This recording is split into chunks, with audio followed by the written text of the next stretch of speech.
The universe is full of highly improbable things, its very existence being one of them. Certainty, it turns out, is far more aloof than most people like to admit. So it's frankly astonishing that I'm here on this podcast thingy once again, this time introducing Episode 2, Ghosts of the Past. Even more improbable is we're about to step inside the battle memory of a 7-foot war panda named Remus, who is having a Saturday morning nap in a pleasant but unremarkable town, just a hop, skip, and a jump from the English-Scottish border.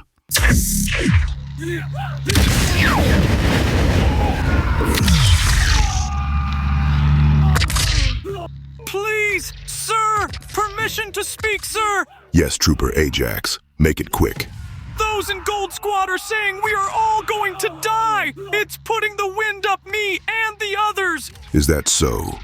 Well, I thought I told you not to listen to them. They love putting the frighteners up, you rookies.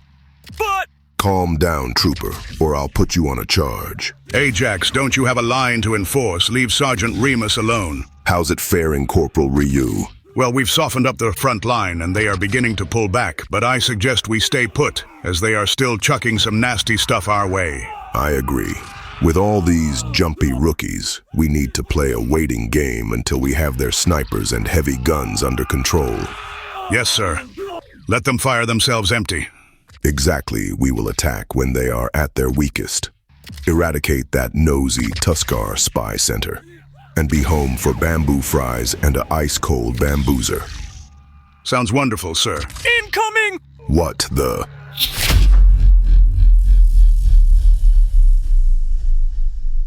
Remus, sir, wake up. No, he's dead, isn't he? I knew we'd all die! Shut up, you bloody fool. Come on, Remus. Remus. Remus, are you all right? You were twitching in your sleep like a washing machine on super spin. Oh, it's you. What did you want? I came to inform you that as soon as Aric returns, either with supplies or more correctly, biscuits for you, he wants us back in the garage. Sorry, studio. Apparently, he's ready to record another episode of the podcast. Another? Oh my. He really is keen. Or mad. I think it's both. Statistically speaking, 47% of podcasts don't make it past episode 3. That's nearly half who drop off before they even find their rhythm. 75% quit by episode 25, usually within 12 months. So, doomed to failure then? Possibly.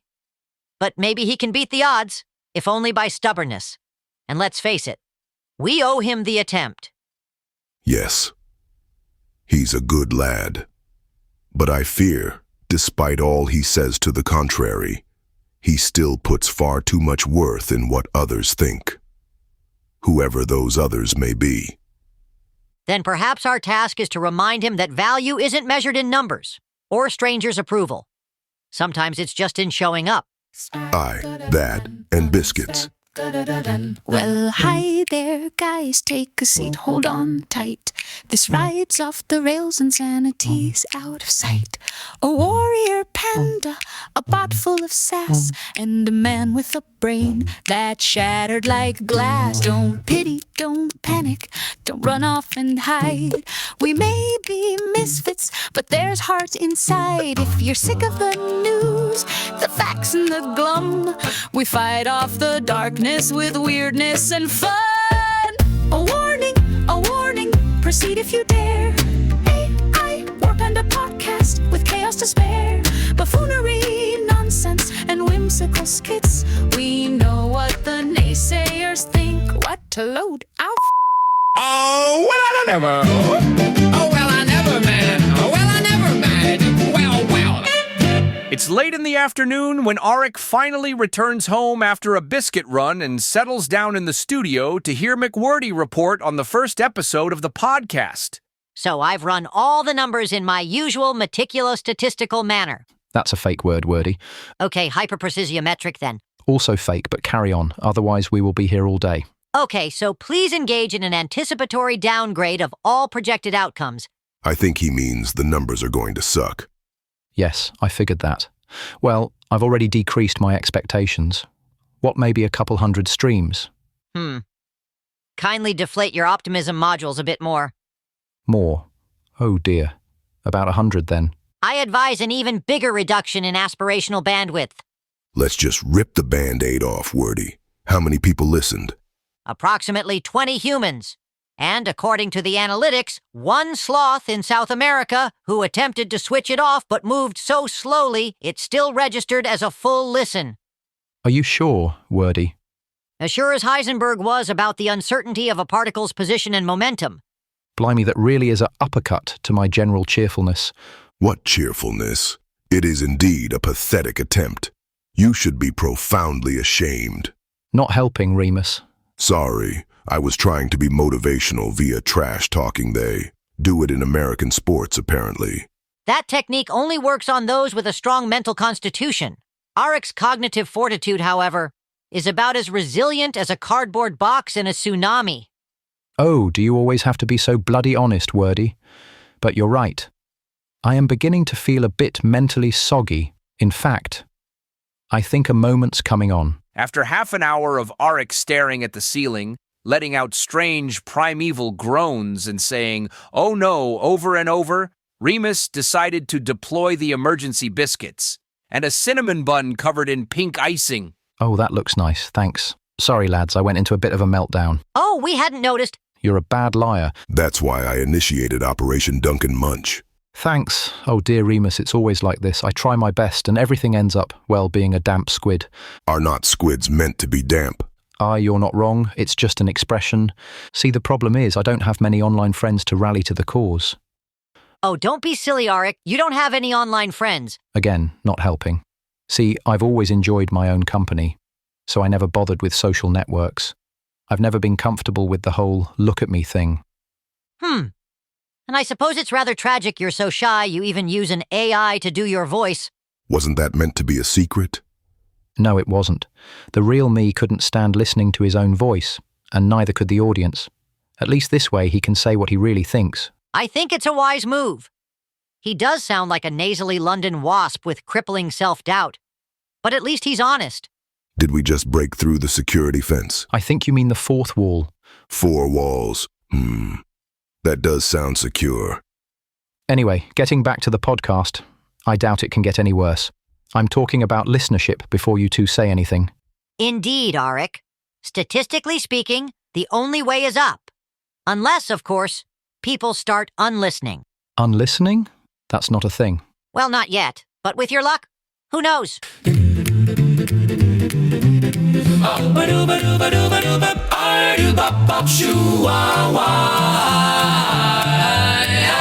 Every Friday night we hop in our ship, fly through the stars on our weekly trip. We don't need maps, just follow the light. 'Cause we're coming to Earth for a Friday fry. We'll hover by your window, give a friendly grin, then beam up your favorite Grant, tuck her safely in. Ooh, we scare stargazers with our neon lasers, zap zap cosmic phasers. Oh! So when you see a flash in the Friday night sky, it's just your friendly grays dropping by. Beep bop, boop bop, woo! Beep bop, boop bop, ooh, ah. Beep bop, boop bop, whoosh! Aye, well, I'll tell you what's not bloody funny. Them singing greys hovering over me field again. Barbershop harmonies at 2 in the morning, scaring the cows half to death. Daisy near jumped the dry stone wall. And don't get me started on the barley, flattened like a carpet after a sailing. If they don't sod off back to their mothership soon, I'll be chucking the pitchfork skyward, see if I can't stick one of the boogers. Moon unicorn droppings for sale. Right, last thing, I want to talk about those intergalactic adverts. Ah, yes, people have also noticed them. Not in a good way, I guess. Not in any way one would consider good. Words such as cheap, off-putting, and possibly the work of the devil were used. That moon unicorn droppings one was particularly strange. Wait, is that really what they were saying? I phased out. What exactly does one do with moon unicorn droppings? Apparently, you can use it as a garden fertilizer and also a dessert topping. That ambiguity disturbed 3 listeners. But we did get one order from an old lady in Ryeslip who thought they said new uniform stockings and placed an order. Fine, so no one likes the ads either, but I still don't really understand how these ads are even getting into our show.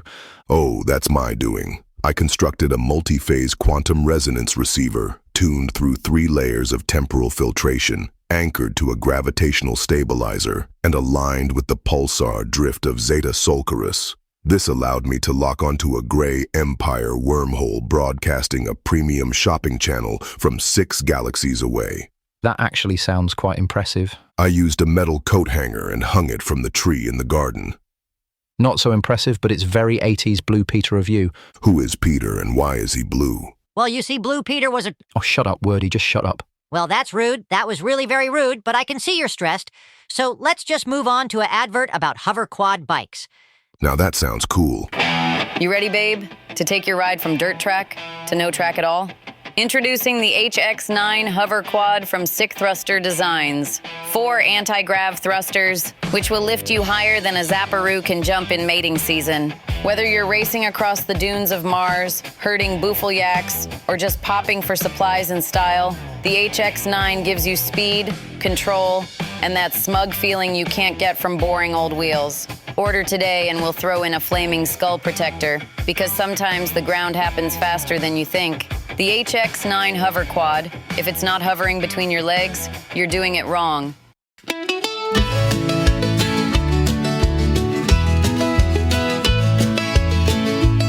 Well, I was riding through the cosmos on a Tuesday afternoon when I met a moon unicorn humming out a tune. He said, "Friend, I've got something mighty rare to sell." And I swear I heard the jingle of a candy floss bell. Moon unicorn droppings, fresh from outer space. They'll fertilize your garden or put a smile upon your face. Baked into a sponge cake or sprinkled on the lawn. They're magical, they're practical, and slightly unicorn. Now depending where you're living, the unicorn's oh good. They might taste like cotton candy or smell like a barn hut, but they're raised free range on vegan marshmallow pie. And they twinkle when you look at them beneath the moonlit sky. Moon unicorn droppings, it's the bucket you'll adore. We got the family-sized tub and the sack for when you want more. So whether you're planting hydrangeas or frosting a cake, one sprinkle of this stardust and the magic's yours to take. We got decorative buckets, family tubs, and the galactic sack. Buy 3, get 1 free, or we'll just throw 'em at you. Moon unicorn droppings from the backside of the stars. They've traveled through a wormhole past Jupiter and Mars. So sprinkle 'em with caution and remember as you do, if you eat 'em in the garden, the hydrangeas might eat you. And now, dear listeners, it's time once again for Story Corner, where tales are told, minds are expanded, and biscuits are probably eaten. This week's story comes courtesy of the one and only Professor Highbrain, scholar of the Deadheart Realm, relentless seeker of knowledge, and owner of possibly the largest hat in 3 galaxies. So, pull up a chair, settle your tea, and prepare your ears for what will no doubt be a fascinating lecture. The Deadheart Realm, Part 1, Abridged. As recorded by Professor Highbrain. Archived transmission. Level 7 clearance. Ah, attentive minds. Today we will discuss the vast, misunderstood enigma that is our Deadheart Realm, an ancient structure of civilization whose sheer scale, stability, and stubbornness have baffled scholars since the fifth curve of thought. Allow me to begin with a matter of scope. The Deadheart Realm stretches approximately 87 billion Regis lengths from edge to edge, equivalent to 66 billion kilometers. It is a distance so profoundly impractical to traverse that even Remus, one of our more percussive creations, once commented, "It's a very long walk, even if you're dead keen and packed sandwiches." He's not wrong. At the heart of our realm lies the world upon which memory itself is built, the planetoid. The planetoid is constructed, sealed, and stabilized beyond the reach of natural classification. It does not orbit. It does not decay, and it certainly does not explain itself. It houses the Cronius Sanctum, and within that, the Omninolex, a structure of collective knowing etched across time-locked strata and sealed in crystalline mnemonic latticework. A knowledge archive so dense it makes the entire writings of Earth look like two short graphic novels and a pocketbook map of Scunthorpe. The Omninolex preserves everything: treaties, tactics, art, war logs, obscure drink recipes, forgotten languages, even contradictory truths. This continuity of recorded memory is what has allowed our realm to remain stable across millennia. Where other civilizations forget and fall, we remember and remain. Now to the Deadheart family. The Deadhearts maintain this empire. They are its keepers and its curators. Their guiding principle is practical, if a little earthy. If it's not broken, don't break it, trying to fix it. The Deadheart family are industrialists in the same way I might be described down the pub as a bit of a clever clogs. They made their obscene fortune mining a metal known as Carillion, light and strong. So strong, in fact, it became the backbone of nearly every intergalactic craft, from modest pleasure cruisers to the Darfelazika, a war machine so deadly that entire planets have been known to shudder when it flies past. Carillion is extracted from asteroid fields by vast starships like the legendary Dawnstar. Among the few remaining bloodline members, 3 command specific attention. Kovosh Deadheart, the reigning patriarch, cold, deliberate, and brilliant. His control over Carillion mining defines much of our realm's rhythm. He is both feared and obeyed, often simultaneously. Sarivonic Deadheart, his bonded partner, graceful, incisive, and dangerously affectionate. Her devotion to her child is legend. Some argue it borders on irrational attachment. Others suggest it is the only warmth remaining in the family line. Lady Deadheart, born Tourmaline, and now something else entirely. After a violent ideological fracture with her father, she chose the forbidden path of transmutation, the illegal process of transferring one's neural essence into a crafted, organic mechanical shell of their own design. Some say she did it simply to defy him. The body she chose was no accident. Deadheart fused herself into a battle armor biosuit, styled after the exiled queen of X7 Pop, Ms. Vancia Moores, an icon of defiance, beauty, and fear. The result is neither machine nor flesh, but a living weapon with the elegance of royalty and the rage of rebellion. Now she walks the Deadheart realm as both exile and symbol, a son who became a daughter that refused to bow, and a warrior no one dares to ignore. Next, the Tuskars, the fly in the Deadheart ointment. For all its scale and splendor, the Deadheart realm is not without its wonky bits, and few bits are wonkier than the Tuskars. The Tuskars are towering, volatile humanoids, thick-bodied brutes with colossal heads. From the neck down, brute force. From the neck up, something between ancient bone magic and bioanatomical absurdity. Their tusks are monstrous, decorated with rings, glyphs, embedded flags, and occasionally trophies. They are not a subtle species.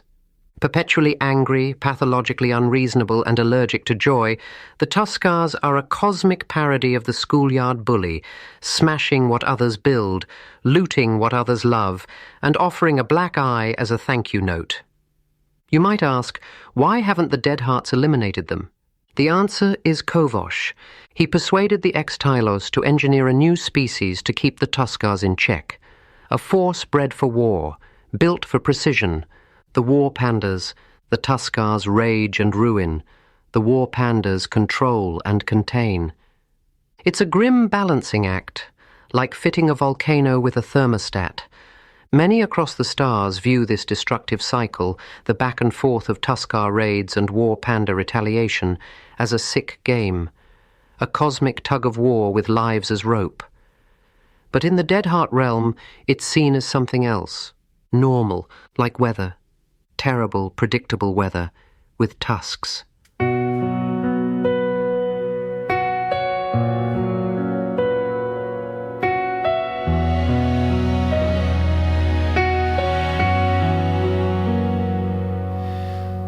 Astrominers need love too. So while you're on a 5-year contract run, filling out form, it won't take long. You might just find someone, link your like-minded soulmate. It's almost like being on a real date. Through static screens and lonely tones, we still make galaxies feel like home.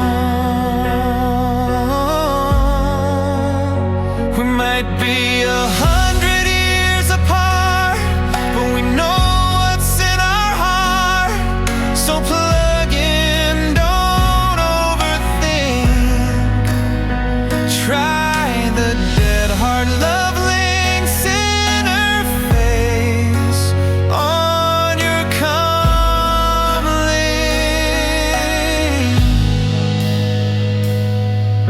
For lovers across the vastness of space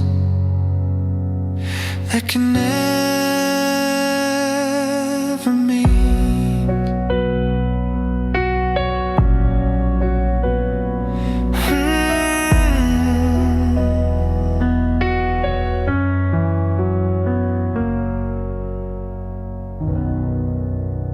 Okay, thoughts on the Deadheart Realm? You first, Remus, seeing as you're the only one of us who's actually experienced it. Did Highbrain do it justice? Well, it was a very brief overview, as everything seems to be nowadays, and only part 1. But yes, perfectly correct. My body armor is made of Carillion, and I can confirm it's both lightweight and incredibly strong. I knew all the Deadhearts mentioned, and I can say they're all far more complex than they sound. I watched Tourmaline grow up. I consider him a friend. You mean her?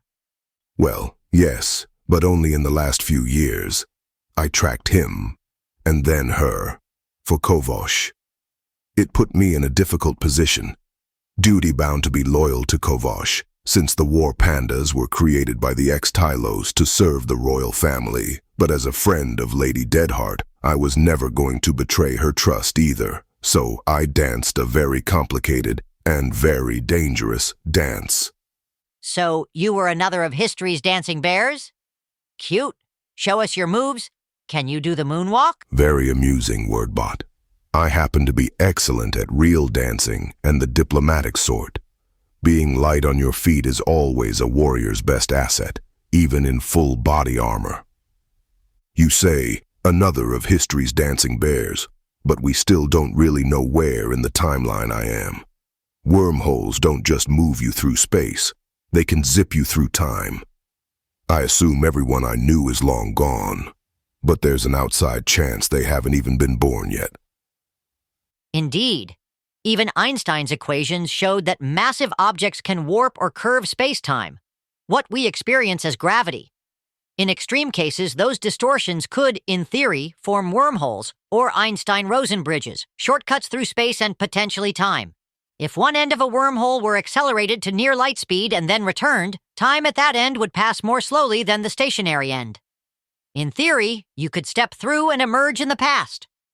But for humans, the stability of such wormholes remains entirely hypothetical. Yes, hypothetical for them. For me, fact. Otherwise, how did I get here so quickly? Relatively speaking. Well, I don't know, and honestly it makes my brain hurt just thinking about it, as does the 7 times table. Anyway, we've probably lost our one remaining listener. Hello? Hello? Who is it? God, I hate it when the phone rings. Well, it appears to be no one, but I feel a... presence on the line. Yes, you could put it like that. Thank goodness. I thought I was going mad. The phone's been ringing more and more, and when I pick it up, there's no one.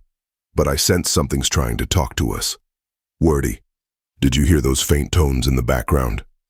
Yes, like a comms bot trying to calibrate a signal, but missing the tune-in. Could be a long-distance call. Or just one of the kids in town pranking us.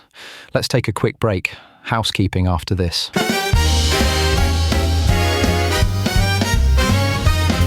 Oh, the Marklark Robo-Cooler. It's the future in your home. Keeps your veggies fresher longer. Keeps your ice cream on its throne. Why settle for yesterday's icebox when you can have tomorrow's marvel of mechanical convenience today?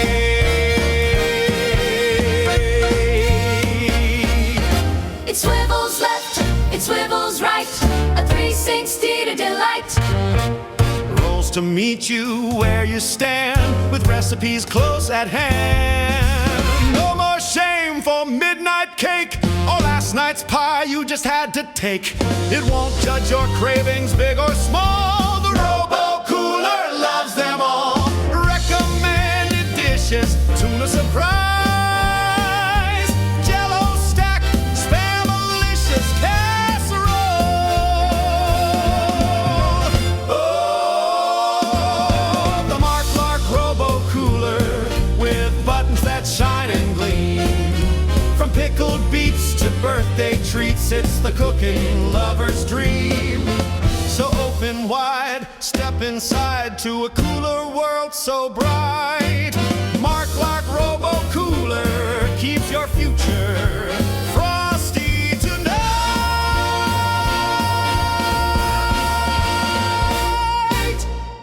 Don't forget, this Carillion Forge Day, you'll get 117 credits off the Marklark Robo-Cooler and be entered into a realm-wide chance to win all 5 Marklark home appliances. Marklark, hot and cold tech appliances you can't live without. And we're back. We've never gone anywhere. No, but the listener did. How do you know that? Oh, never mind. It's just an old thing left over from radio broadcasts to let the listener know they were now listening to the main program after the commercials or news.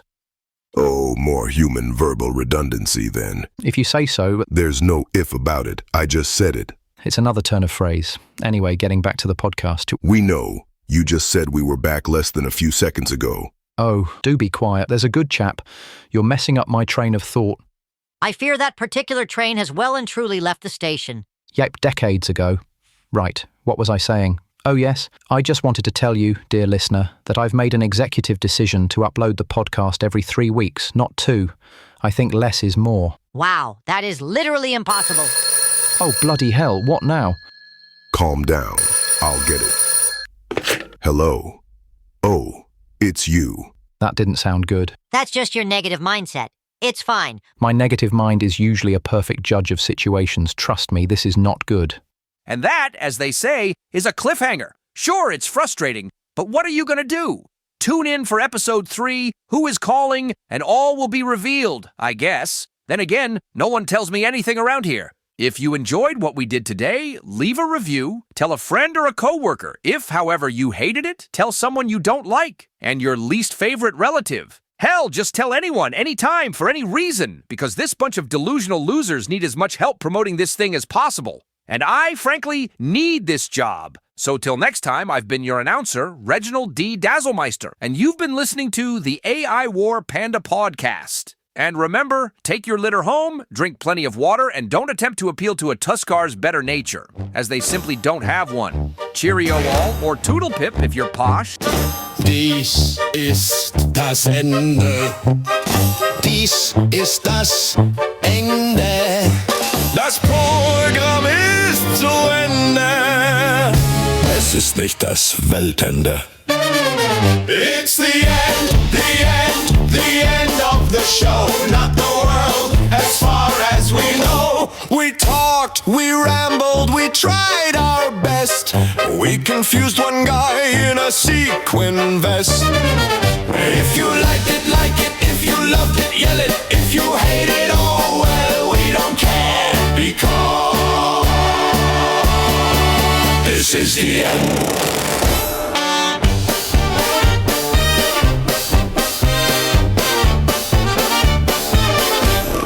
Tell your nan, tell your dog, tell a girl in a boat.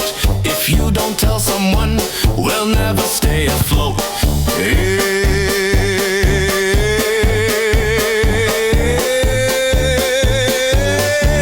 Like, subscribe, leave a review.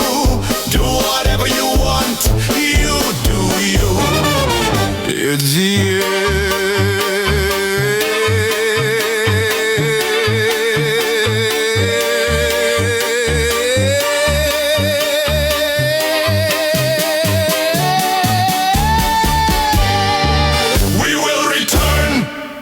But for now, this is the end, the end, the end of the show. Not the world, as far as we know. Right, that's quite enough of that bloody noise. Hello, Ethel? Oh my, Master Wordy, what you doing? You'll give me a bloody heart attack. Oh, sorry. Just editing the latest podcast, I don't need lights. What did you think of it? Well, you're such a lovely bunch of boys, but I have to be honest, I think it's a load of old claptrap, don't you?